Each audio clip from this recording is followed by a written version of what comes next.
21문, 제21문, 제가 먼저 읽으면 여러분들이 함께 읽습니다.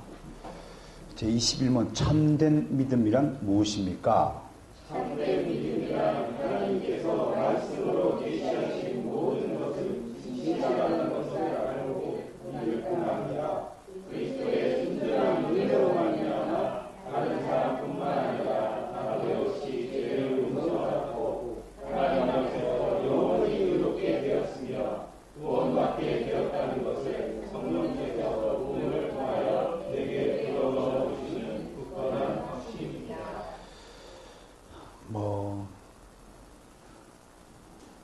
자, 여러분 스스로에게 한번 이런 질문을 던져봅시다.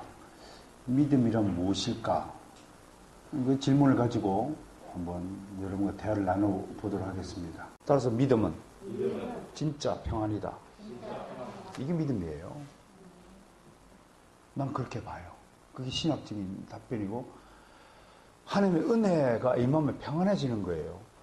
여러분 잔뜩 무거운 짐을 지고 가다가 딱 내려놨을 때 기분 어떤가요? 지게 접은 사람.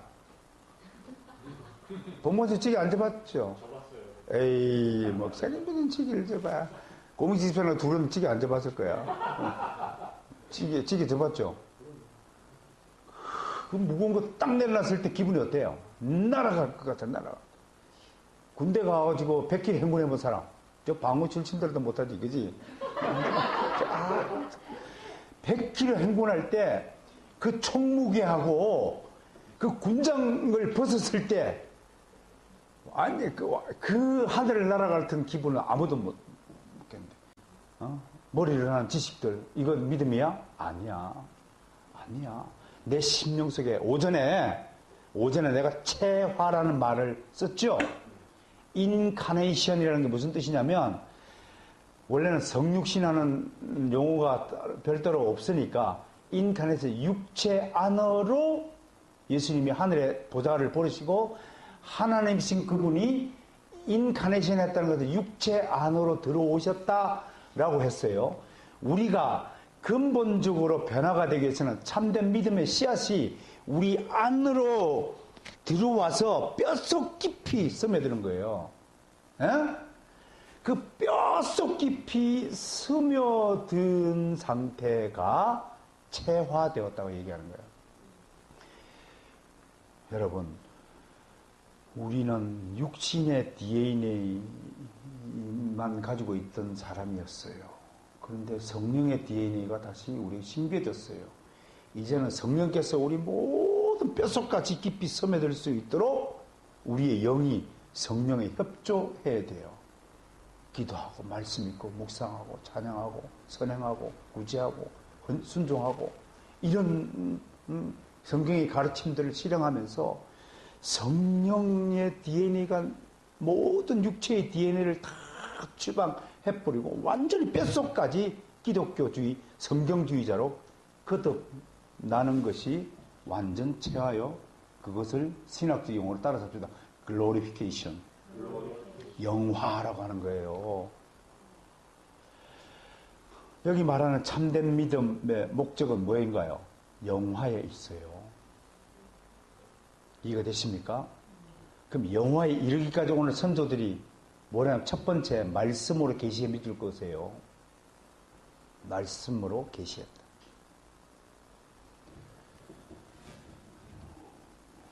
나는 가끔씩 좀 엉뚱한 생각을 해봐요. 하나님이 말씀으로 계시하지 않고 인간의 언어로 당신의 뜻을 우리에게 전달을 시키지 않고 이상한 암호로 전달했다면 어땠을까 싶어요.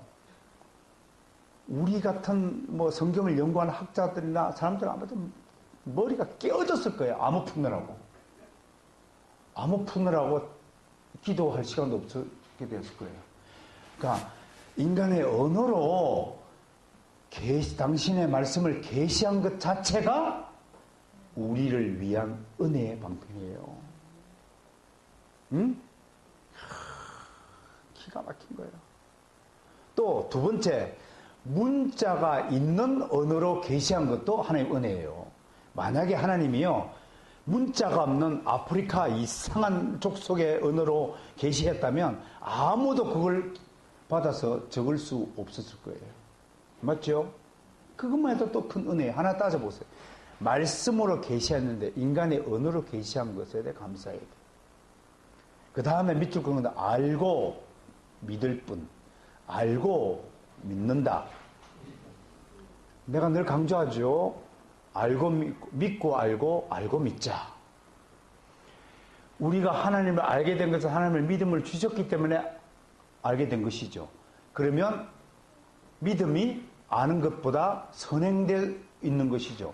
물론 동시의 일이지만 논리적으로 그렇다 이겁니다. 믿음을 주셨기에 하나님을 알게 된 거예요. 그 다음부터는 어떻게 가요? 믿음으로 믿음에 이른다. 그게 뭐예요? 믿음에 대한 지식을 쌓아감으로 믿음을 굳건히 세운다는 뜻입니다. 여러분, 믿음은 하나님이 말씀을 계시해 주었다는 사실을 알고 믿는 겁니다. 믿습니까? 일단 하나님의 말씀을 알고 믿는 것이 참된 믿음이다라고 말하고 있습니다. 자, 두 번째로 우리가 참된 믿음에서 우리 하이델베르그 요리문답에는 어떻게 규정하고 있냐면, 다른 사람뿐만 아니라 나 역시 죄를 용서받았다. 내가 죄를 용서받은 사실을 기억하는 것이 믿음이라고 말하고 있어요. 즉, 기독교는 구원에 관한 종교죠. 구원에 있어서 절대적인 조건 중에 하나가 무엇입니까? 죄사함입니다. 이 죄사함을 위하여 예수 그리스도가 십자가에서 못 박혀 돌아가셨다는 사실을 인정하는 것이 기독교의 믿음이에요. 석가모니가 어느 날 갑자기 돌인이 사라진 것을 알고 믿는 것은 기독교적 믿음이 아니에요. 이해가 되십니까? 기독교의 믿음에서 정말 중요한 요소 중에 하나가 당신이 해방되었다는 사실을 믿는 겁니다. 그걸 아는 겁니다. 일본 2차 세계대전이 끝났는데 30년이 지났는데도 아직도 전쟁이 안 끝난 줄 알고 홀로 섬에 살았던 일본군 병사처럼 어리석은 짓을 하지 말라 이거예요. 여러분들은 감옥에서 추록한 사람들임을 잊지 마세요. 그런 바보가 있을까요? 야, 너 감옥에 나가! 뭐 실제로 그런 사람이 있대. 안 나가! 그럼 왜 안 나가지? 나가면 먹고 살 게 없습니다. 감옥에서는 가만히 있으면 공짜로 밥 주고 재워주고 하는데, 나가면 쎄빠지게 고생해야 되는데 내가 뭘 나갑니까? 내보냈더니 금방 그날 저녁에 무단 취직을 해갖고 파출소에 붙들려가지고 와서 한다는 말이, 빨리 나 교도소 보내달라고 한다는 우습게 같은 소리도 있지만 그런 특별한 여우고, 아무튼 우리는 감옥에서 추록한 성도다. 죄 용서가 바로 그러한 것을 말한다. 그리고 동시에 이제는 무죄 선언을 받은, 즉 의롭다함을 받았다 라면서 무죄 선언을 받았다. 응? 전과 기록을 싹 사라지게 하셨다. 그래서 기독교는 과거를 묻지 마세요. 기독교 주제가가 과거를 묻지 마세요. 하나님은 절대로 우리의 과거를 묻지 않으세요. 앞으로 여러분들이 그리스도를 위해서 어떤 일을 할 것인가에 대해서 하나님께서는 관심을 기울이고 있다. 그렇게 하여서 구원받게 되었다는 것을 어디를 통해서? 성령께서 복음을 통하여, 예수 그리스도, 복음 이꼬로 예수 그리스도죠. 예수 그리스도를 통하여 내게 불어넣으시는 굳건한 확신이다. 고민식 집사님이 신뢰다 하는 말은 틀린 말이 아니죠. 예수 그리스도에 대한 확신입니다.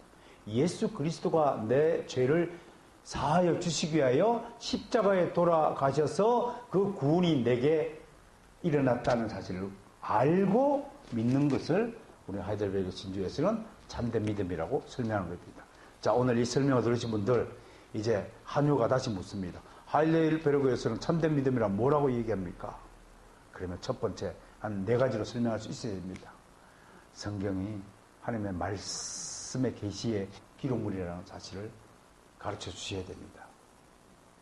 그리고 두 번째, 그것을 알고 믿어야 된다고 말하는 것입니다. 세 번째, 기독교는 죄사함의 종교라는 사실을, 그 일 때문에 예수 그리스도가 돌아가셨다는 것이, 그것이 바로 복음이라는 사실을 네 번째로 가르칠 수 있어야 할 것입니다. 그 다음에 22문은 그리스도인은 무엇을 믿어야 합니까? 하는 게 복음으로 우리에게 약속하신 모든 것을 믿어야 한다라고 가르쳐 주셨습니다. 그래서 따라서 믿음은 하나님의 약속을 믿는 것이다. 그 하나님의 약속은 아브라함에게 하신 은혜 언약으로 출발하고 있다는 사실을 우리는 잘 알고 있습니다. 하나님은 아브라함과 그의 믿음의 후손들에게 굳건히 변치 않을 약속을 하셨습니다. 복의 근원이 될 것이다. 네가 복이 될 것이다. 우리는 복받은 존재가 될 것이다 하고 우리의 축복의 존재로 우리를 약속하셨습니다. 그 축복하신다는 것은 무슨 뜻인가요? 네가 물 가운데, 불 가운데, 어둠 가운데, 터널 가운데, 공경에 처할지라도 나는 너를 버리지 않고 항상 너와 함께 할 것이다. 영원히 너와 내가 함께 살 것이다 라는 것이 축복의 아주 핵심 포인트입니다. 거기에다 우리는 욕심이 많아서 그 축복만 아니라 이 땅에 살 동안에도 돈도 많이 벌게 해달라는 기도를 빠짐없이 하는 여러분. 그러나 그 기도도 뭐 드려야 되겠지만, 그러나 여러분, 하나님 약속을 믿는 믿음이란 하나님이 언제나 나와 함께 하신다. 그건 두 가지 의미입니다. 하나님은 항상 나와 함께 하면서 나를 위로해 주시고 격려하시지만, 반대로 내가 죄악 가운데 빠질 때는 엄청난 진노의 눈으로 나를 감찰하시는 하나님이라는 사실도 동시에 기억할 수 있어야 되겠습니다. 자, 그러한 믿음의 내용은 어디에 기록되느냐 하면 23문부터 58문까지 사도신경의 내용을 쭉 설명하고 있습니다. 이것은 일전에 사도신경은 저희가 한번 다뤄봤기 때문에 웨스트민스터 신앙 고백서를 다룰 때 또 다루게 될 것입니다. 그러면 다음 주에 보면 이제 59문으로 쭉 넘어가면요. 59문으로 쭉 넘어가면 믿음에 대한, 참된 믿음에 대한 물음이 또 있습니다. 59문, 이 모든 것을 믿으면 당신에게 어떠한 유익이 있습니까? 시작. 그리스도 안에서 나는 하나님께 대하여 의로운 자가 되며 영생의 후사가 됩니다. 영생의 후사. 여러분, 하나님의 후사는 하나님의 양자된 자로서 상속의 권리를 함께 누린다고 하는 것입니다. 우리는 두 가지 선물을 받았네요. 이 답변에 의하면 의로운 자가 되었다. 여러분, 한국에서 전과가 있는 사람들은 그동안 굉장히 불이익을 당했어요. 여러분, 의롭다함을 치는, 의로운 자가 되었다라고 얘기하는 것은 과거 전과 기록을 싹 지우게 했다는 것과 마찬가지예요. 그러니까 사실은 새로운 성도가 올 때 제가 가장 조심스럽게 한 것은 과거를 묻는 일이에요. 그건 특별한 경우가 아니면 제가 질문하지 않아요. 특별히 필요해서 뭐 본인이 뭐 어떻게 이야기를 하든지 간에 나는 묻지도 않았는데 아까 그분께서 쭉 이게 얘기를 하고 큰아들이 이제 미국에 가서 유학을 보내고 있고 뭐 쭉 얘기를 하길래, 근데 사적인 부분이잖아요. 혼자 왔는데 혼자 왔으면 부인과 같이 안 온 건 당연한 거죠. 그 뻔한 질문을 왜 혼자 오셨습니까? 그렇게 질문하면 그 받는 사람이 얼마나 당혹스럽겠어요. 그런 질문들 삼가하셔야 돼요. 좀 조심스러워야 돼요. 필요할 때는 해야 되겠죠. 혼자 온 거 뻔히 하면서 사모님 왜 안 오셨어요? 그렇게 묻는 입이 근질근질한, 묻지 않으면 아주 그냥 오늘쯤에 잠을 못 잘 것 같은 궁금증 환자들이 교회 내에 많다니까요. 그거 참으셔야 돼요. 프라이빗한 질문은 가급적 삼가하셔야 돼요. 그냥 오늘과 내일에 대해서 이야기합시다.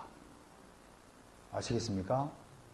그 의로운 자는 하나님이 제가 전과 기록이 있는 우리의 전과 기록을 다 삭제시킨 하나님을 기억하면서 우리도 다른 사람의 약점이나 너희가 믿음이 연약한 자 약점을 담당하라. 담당하는 것은 짊어지고 함구하라 이겁니다. 함구하라. 알아도 모르는 척하고 쳐주신 하나님도 마찬가지고 우리도 다른 사람의 모자라는 부분, 부족한 부분, 또 밝히기 어려운 부분들을 감춰주는 것. 허물을 덮는 것이 의로움입니다. 디카요네는 다른 사람의 허물을 덮어주는 것이 하나님의 까나프 은혜라는 사실을 믿고 우리 영생의 동일한 후사들로서 정말 진짜 우리 모두가 하나님의 영원한 가족이 된다는 사실을 굳게 믿으면서 더욱 사랑하는 일에 또 힘써주는 한 주간이 되시기를 저는 축원합니다.